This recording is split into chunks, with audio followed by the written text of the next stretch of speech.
All grandsons. All girls are now all boys, and it is such a different universe. I know it sounds ridiculous to say that, it's so obvious, girls and boys are different, it's true. but it is so true. I know. Every supermodel learns the same script. You get found young, you work non-stop, you make your money. Then, by 30, you vanish. That is how fashion runs. New faces replace the last ones.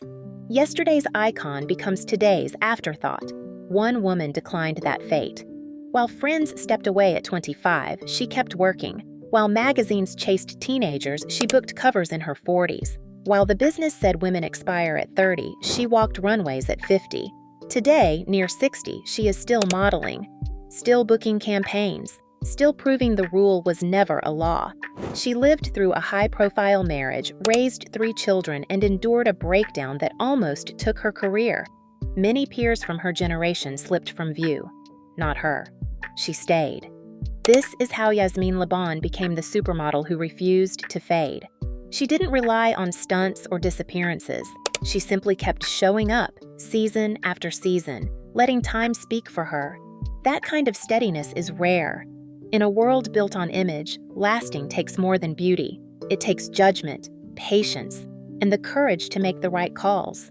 What follows isn't luck, but a story of choices and endurance across 4 decades. Just steady work, year after year. The modeling scout happened to walk into an Oxford boutique that day, and Yasmin Parvenet happened to be behind the counter. In 1981, those 2 moments crossed paths and changed everything. She was 17, folding clothes and helping customers, unaware she was about to be discovered. Her dark hair and olive skin reflected her Iranian father and English mother, features that stood out in Britain's fashion scene. At the time, the industry called such beauty exotic, meaning it didn't fit into its narrow categories. "I had a weird face for that time," Yasmin said later. It was an honest reflection. Fashion favored predictable looks. Blonde hair, blue eyes, a familiar type of beauty. Yasmin's mix confused agencies that didn't yet know how to place someone who broke their mold. Timing changed the outcome. By 1983, magazines were expanding across borders. International style was a selling point. When Yasmin walked into Models 1 in London, rain-soaked in boyish clothes, the bookers saw what others had missed. They signed her at once. Within a week, she had early jobs. Within 2 years, people were calling her a supermodel. The rise hinged on a new kind of cover star. Elle wanted a face that spoke to a global audience. When the magazine launched its American edition in 1985, it chose Yasmin. That September 1985 Elle US cover became a marker. A 20-year-old from Oxford fronted a debut issue that would grow into a powerhouse. Gilles Ben-Simon shot her in a sharp courage jacket and a flash of marigold glove, pure mid-80s polish. "Honestly, I couldn't believe they went with my cover," she recalled. The wave kept building. 2 months later came the inaugural Elle UK cover. Both sides of the Atlantic claimed her. The girl once labeled the wrong look had arrived at the perfect moment. In her early 20s, she worked for Chanel, Dior, and Versace. Editors and designers valued her calm precision and on-camera control. Change followed her success. "During that time, there weren't many women in England with dark hair, eyes, and skin," she said. "I think people wanted some change." The boutique assistant from Oxford had opened a door. Staying inside that room would take more than luck. What changed was not only a single cover, but a mood. Editors needed faces that spoke to readers in New York, Paris, and Tokyo at once. Yasmin's steady gaze carried across borders. On sets, she learned fast. Hold still for the light, unlock the jaw, let the clothes breathe. That rain-soaked walk into Models 1 became a private origin story she did not romanticize. The focus was the job. Each booking was another quiet proof that a look once called difficult could be the right answer when the world widened. It was 1984. Duran Duran was everywhere, on magazine covers, MTV loops, and sold-out stadium stages. At the height of it all, frontman Simon Le Bon came across a fashion photo that stopped him cold. The woman in the frame wasn't just beautiful, she had a presence that lingered. He asked around, got her name.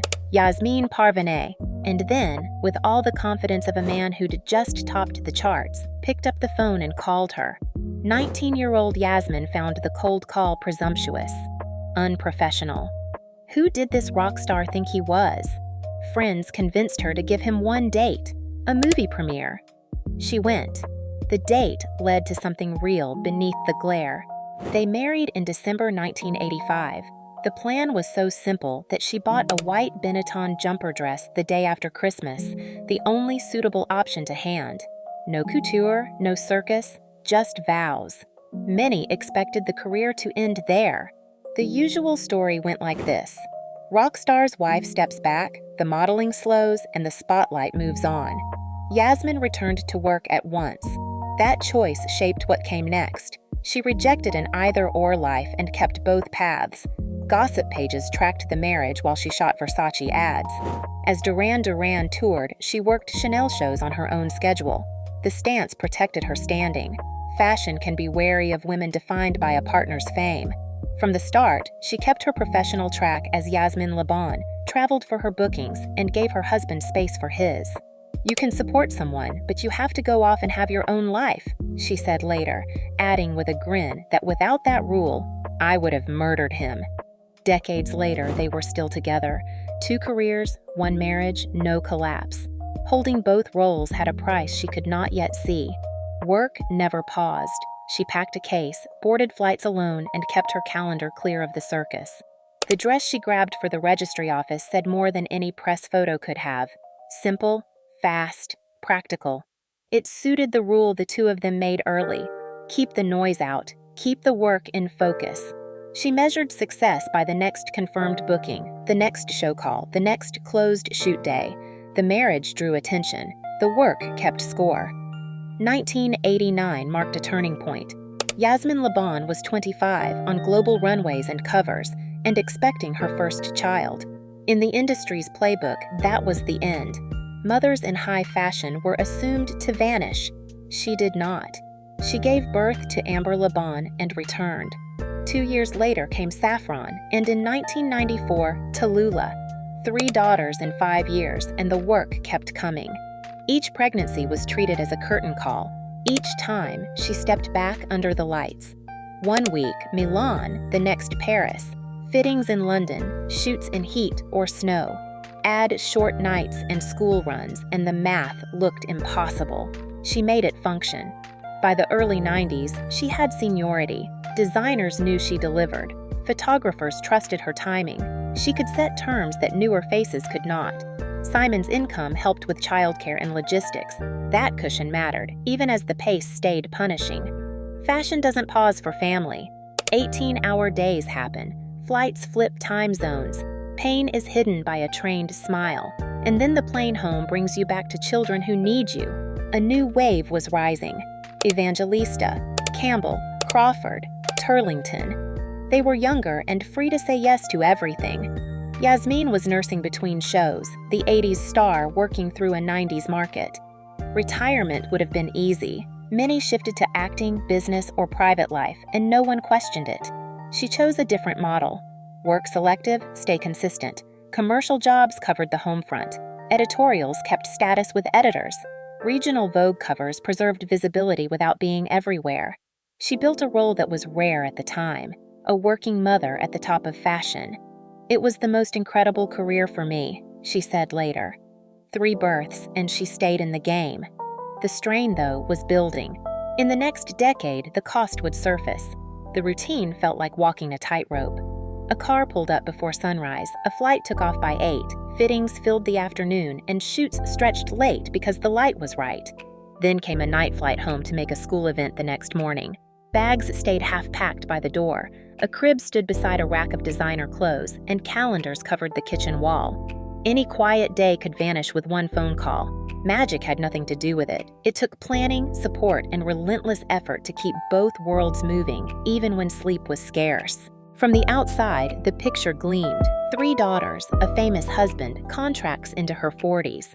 She had outrun the so-called expiration date. Inside, the ground shifted. By the 2000s, her girls were teenagers. Anyone who has lived that stage knows the drill.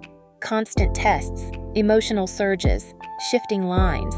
Now multiply it by 3. Add a traveling parent, a well-known father, and the pressure to look composed in public. She broke. Sometimes she locked herself in the bathroom to cry. She felt like an emotional punch bag, absorbing the household weather. The discipline that had carried her, smile through fatigue, deliver on cue, finally cracked. "You can't keep up that level of discipline," she said later. "By the time they got to their teenage years, they could walk all over me." There was a physical layer as well. Thyroid trouble went unseen. Perimenopause arrived early and was easy to dismiss. Clients still called, but her body felt different. The tiredness did not lift. Confidence drained away.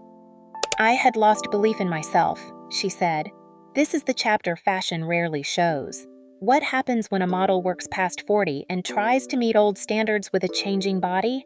From youth, she had given shape and motion to clothes. She knew the walk, the angles, the stillness. What she did not know was who she was beyond that role. "I looked confident," she remembered. "But when you've spent your life making jackets look $1 million, what do?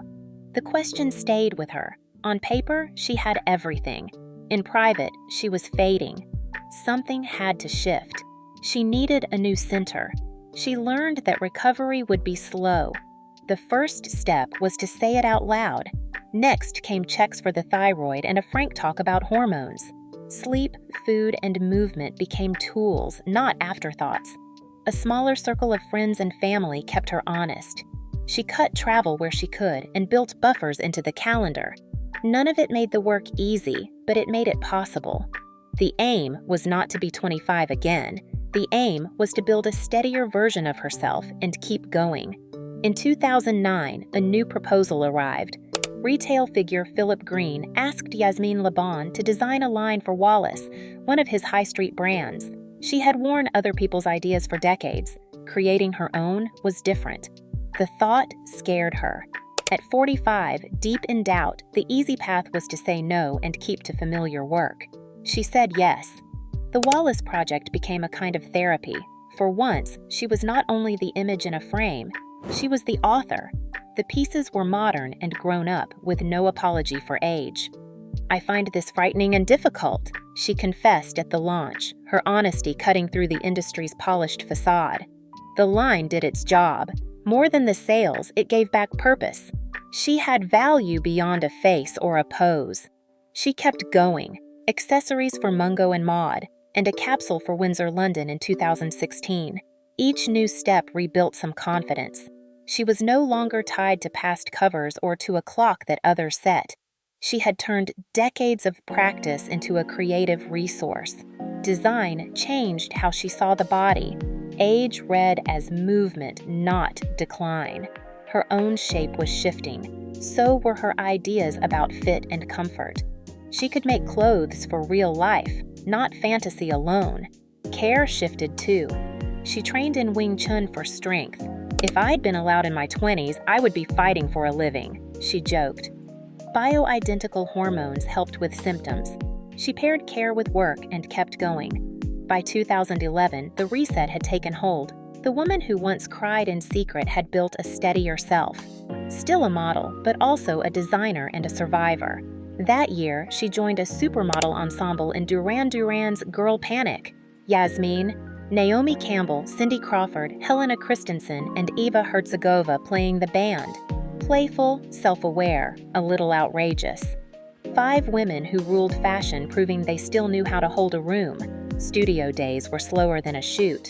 Swatches covered the table. Fit sessions ran long because the team chased comfort as much as line. Notes from clients carried weight. She listened and edited. Years in front of the lens had taught her which seams dig, which hems fight astride, which necklines free the shoulders. That knowledge moved from instinct to pattern paper. It felt like learning the same language from the other side of the glass and realizing she was fluent. January 2012, Paris. Stéphane Rolland's spring-summer haute couture show turned into a lesson in physics and poise. Yasmin Le Bon, 47, closed the show in a red silk jersey gown that weighed about 50 kilograms, around 110 pounds, balanced on her frame with perfect control. Each step needed power and care, yet she made it look simple. Cameras snapped as she moved, the weight hidden by calm. The room understood they were watching endurance take form. That image became a shorthand for her next act. Others accepted quiet exits in their mid-30s. She kept turning up. No slogans, no reinvention campaign, just steady work. By 2019, at 54, she was back on covers for Marie Claire Italia and L'Officiel Switzerland. The line on age was shifting across the industry, but she had lived that shift for years.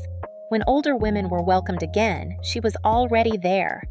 51 sounds so old. I actually feel about 23, she said in 2016. It was not denial.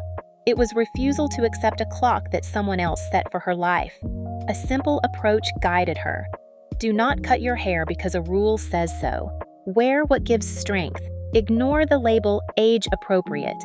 Tell me I can't do something and I'll do it, she laughed. A contrarian strand showed up in small ways. She even began smoking after public bans. Yet the point was larger. Resist limits that are not yours. Advice to others stayed light. If you feel comfortable getting your pins out, get them out. Confidence beats rules. Comfort in your own skin outlasts any trend. There were hard days too. Doubt arrives. Questions creep in. She faced them and kept moving. As I've grown older, my self-esteem has slipped, she admitted. The honesty mattered. Every booking became a small statement that the cutoff date was made up. She did not chase youth. She showed what 55 could look like when you refused to step out of sight. The covers in 2019 mattered for a simple reason. They proved editors still saw a current story, not a nostalgic booking. The images read as present tense. Hair, makeup, and styling did not try to erase age. They worked with it. Readers responded to that honesty, and so did clients. The shift did not start with a memo. It started with pictures that felt true. October 2024 brought a rare milestone. Yasmin Le Bon turned 60, an age when many models are long past the camera. She fronted Gold Collagen's Ford Ageless campaign. The photos did not erase time, they honored it. Fine lines at the eyes, threads of silver in her hair, and a steady presence that carried the frame. She put it simply, every year has been a blessing. Experience had refined her. As you learn more and experience more, you become better at what you do. The line sounded quiet, yet it held a larger truth. Skill can deepen with time. For years, fashion sold youth as the only currency. She showed another value: experience, knowledge, persistence. Home in 2024 was loud and full. During the pandemic, all 3 daughters returned with partners and children. The Le Bon house held 3 generations and several dogs. Oh my God, boys! She laughed about chasing grandsons. It's exhausting. This time, the tiredness felt different, the sound of a full house she chose. The chaos was hers, shaped by family on her terms. Perfection no longer ruled the schedule. She showed up, present and real, at ease with the mess that comes with both roles. The marriage tabloids once gave 6 months was nearing 40 years. She and Simon had seen fame, child-rearing, a breakdown, and band resets. They gave each other space, and they kept returning to center. I don't think I care as much about what people think about me, she said of entering her 60s. I like being able to stand back and have some perspective on life. That distance revealed a simple truth. She became a pioneer by refusing to disappear. Models still working past 40 draw strength from that proof. Campaigns that feature older women sit on ground she helped claim. Longevity became normal because she kept showing up until it did. On the one hand, I'm amazed that I've made it this far. On the other hand, what on earth have I been doing? Get a move on, girl. 60, still curious, still hungry, still here. The supermodel who refused to fade has not faded. She changed what staying bright can mean. There is a kind of power in that steadiness. It asks less for applause and more for trust. Casting directors learn they can rely on you. Crews relax when you walk on set. Younger models watch how you treat a long day and copy the pace. A brand learns that the message can be strength without noise.